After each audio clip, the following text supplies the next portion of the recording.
Electric bulb, तो इसमें देखो क्या होता है, एक टॉर्च बल्ब या इलेक्ट्रिक बल्ब क्या होता है, उसमें ग्लास का बाहर में एक फिनिशिंग रहता है और एक मेटल का इस तरह से बेस रहता है। इसके अंदर में एक ये जो पतला सा तार रहता है ये फिलामेंट रहता है और इसको दो थिक वायर इस तरह से सपोर्ट करके रखा हुआ है। तो दो थिक वायर, उसके बीच में फिलामेंट। तो जब हम लोग इलेक्ट्रिसिटी, फिर नीचे में मेटल का बेस और ऊपर में एक ग्लास का कवर रहता है। One of these is connected to a metal tip at the base of the bulb and the other thick wire is connected to a metal tip. इसका एक तार यहाँ तक कनेक्टेड रहता है और एक तार पूरा बेस तक। तो वो दो टर्मिनल बनाता है, जैसे हर चीज़ का दो पॉजिटिव नेगेटिव होता है, तो उसी तरह से टॉर्च बल्ब का दो एंड हो जाता है वो। ठीक है। उसके बाद है, टर्न करो, यही बेसिक डिज़ाइन सारे बल्ब्स में होता है। अलग अलग अब बल्ब आ गया, जैसे एलईडी, सीएफएल्स। तो फ़ायदा क्या होता है या क्या डिफरेंस है?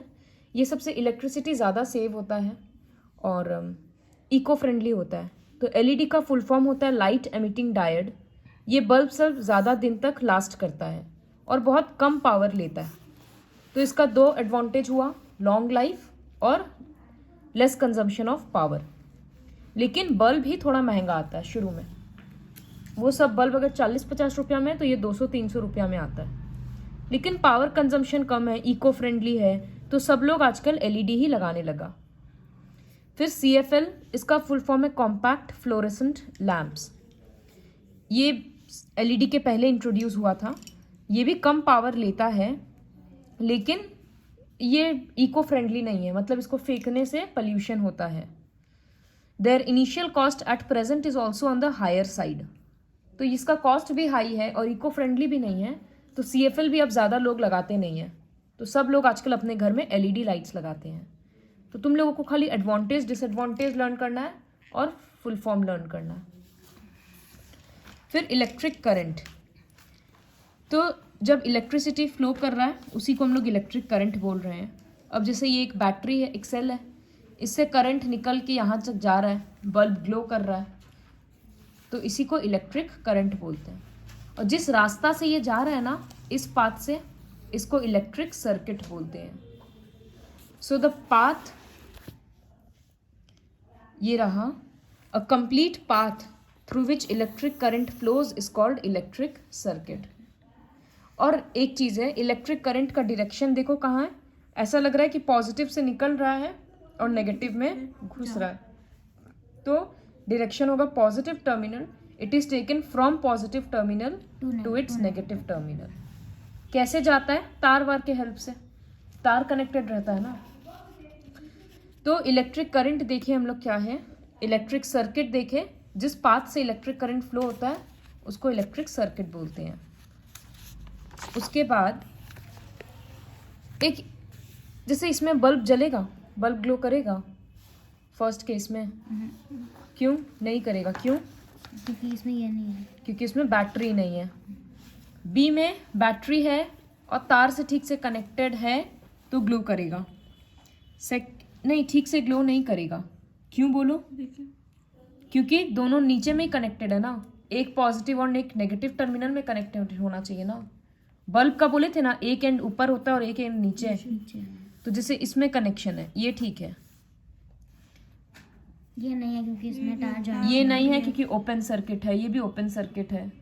तो ये देखो, अगर एक इलेक्ट्रिक सर्किट या एक इलेक्ट्रिक का रास्ता, पाथ तभी कंप्लीट होगा जब उसमें एक सोर्स ऑफ इलेक्ट्रिसिटी होगा, मतलब या तो एक सेल या बैटरी होगा, नहीं तो इलेक्ट्रिसिटी देगा कौन? दूसरा, एक करंट के लिए वायर्स होगा, जहाँ से इलेक्ट्रिक करंट फ्लो करेगा, तो वायर्स होगा। तीसरा, एक स्विच होना चाहिए ऑन या ऑफ करने के लिए। जैसे इसमें स्विच नहीं है तो बल्ब तो हमेशा ही ग्लो करते रहेगा फिर, है ना। तो ऑन ऑफ करने के लिए एक स्विच होना चाहिए। तो तीन चीज़ ज़रूरी है इलेक्ट्रिक सर्किट को कंप्लीट करने के लिए, बैटरी, वायर्स और स्विच। क्लोज्ड सर्किट क्या होता है? जिससे इलेक्ट्रिक करंट पूरा फ्लो कर रहा है उसको क्लोज्ड सर्किट बोलते हैं।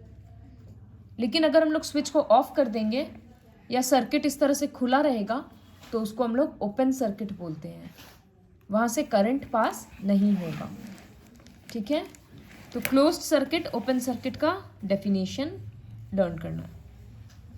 इलेक्ट्रिक स्विच एक इम्पॉर्टेंट पार्ट है इलेक्ट्रिक सर्किट का, ऑन ऑफ करने में काम आता है। तो ऑन का पोजीशन होता है, स्विच ऑन है ना तो पंखा चल रहा है तो इसका मतलब स्विच ऑन है तो इलेक्ट्रिक सर्किट क्लोज्ड है या कंप्लीट है, तभी कोई भी चीज़ उसमें से ग्लो करेगा या ऑन रहेगा। स्विच हम लोग ऑफ कर देते हैं तो सर्किट ब्रेक हो गया या खुल गया, तो जो भी चल रहा था पंखा बल्ब कुछ भी वो बंद हो जाएगा। ठीक है, वो सब सिंपल ही है। बटन टाइप का भी बैटरीज होता है, उस लास्ट क्लास में भी समझाए थे। कैलकुलेटर्स में लगता है, रिस्ट वॉच में लगता है, टॉयज में लगता है, नहीं लैपटॉप में नहीं। ये देखो, ये एक एक्टिविटी है, इसमें बता रहा है कि किस तरह से एक मेटल के स्ट्रिप को, मेटल का पतला सा इस तरह से हुक जैसा बना हुआ है, उसको हम लोग स्विच के तौर पे काम ले रहे हैं। कैसे ले रहे हैं? एक ड्राइंग बोर्ड में 2 पिन लगाया और इसको फंसा दिया। अब यहाँ से देखो एक बल्ब जोड़ दिया और यहाँ से एक बैटरी, तो एक सर्किट बन गया। ये सर्किट में क्या बोले थे, 3 चीज चाहिए था, बैटरी है, वायर्स है, स्विच। ये स्विच का काम कर रहा है। तो अभी क्या है, ये पूरा बंद हुआ है ना, तो स्विच ऑन है तो बल्ब ग्लो करेगा।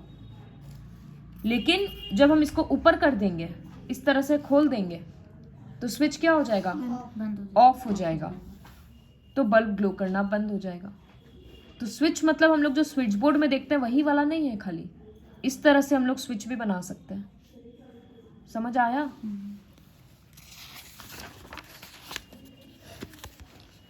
फिर लेकिन एक बल्ब नहीं जलने का बहुत अलग अलग कारण हो सकता है। अगर कनेक्शन ढीला रहता है या तार साफ नहीं है, कहीं से टूटा हुआ है, तो बल्ब नहीं ग्लो करेगा। जैसे दिवाली वगैरह के लाइट्स में हम लोग देखते हैं ना कि वो इलेक्ट्रिशियन बार बार चेक करता है कि सारा चीज़ ठीक है कि नहीं, कनेक्शन लूज हो जाएगा तो सब कुछ खुल जाता है।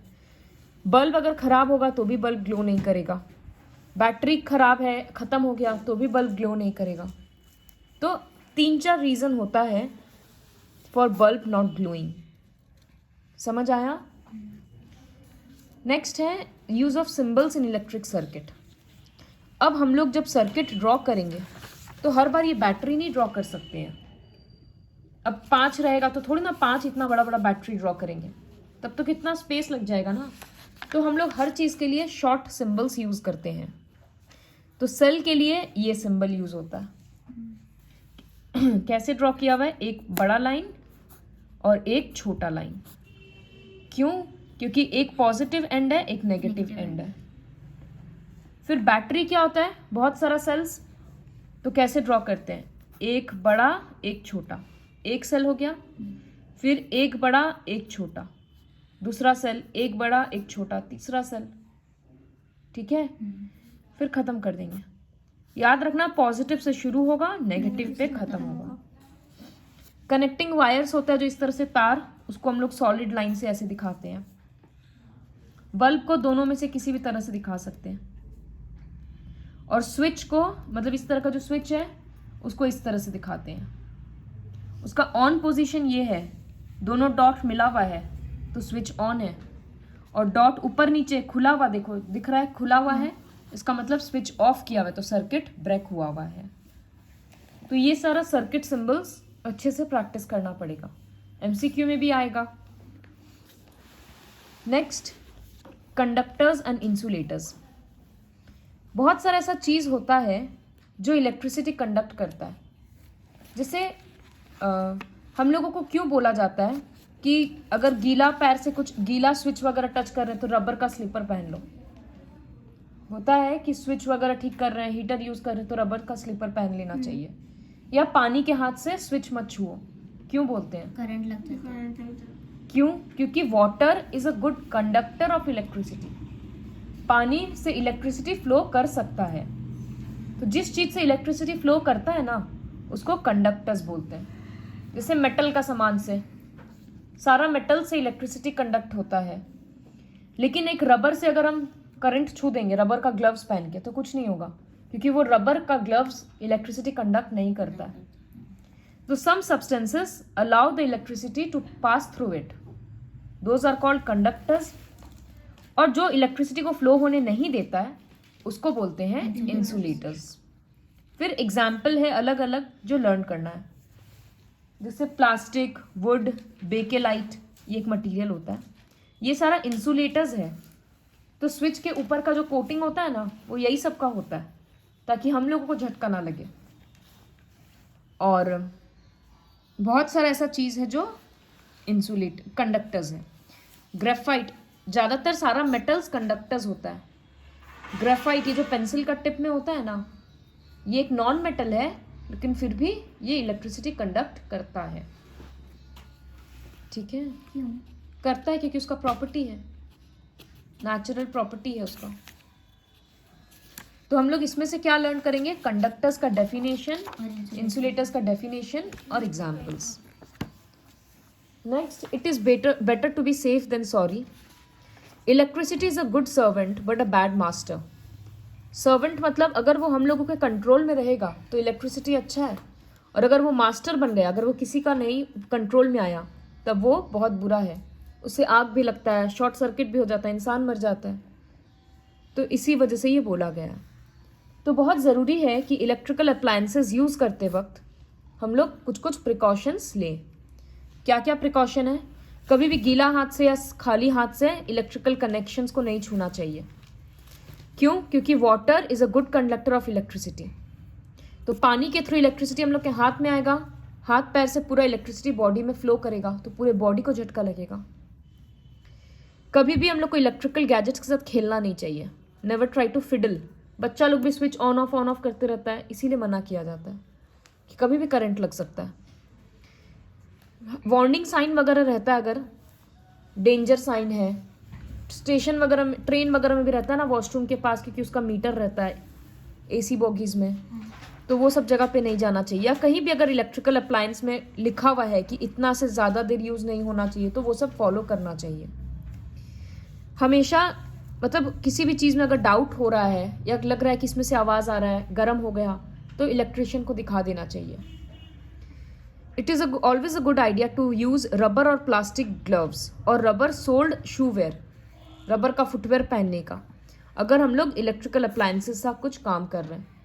स्विच बोर्ड खोल के कुछ काम कोई कर रहा है तो चप्पल पहन कर करो या ग्लव्स पहन के करो ताकि करंट नहीं लगे। So you have to learn this precautions also. This is all about the chapter electric currents and circuits.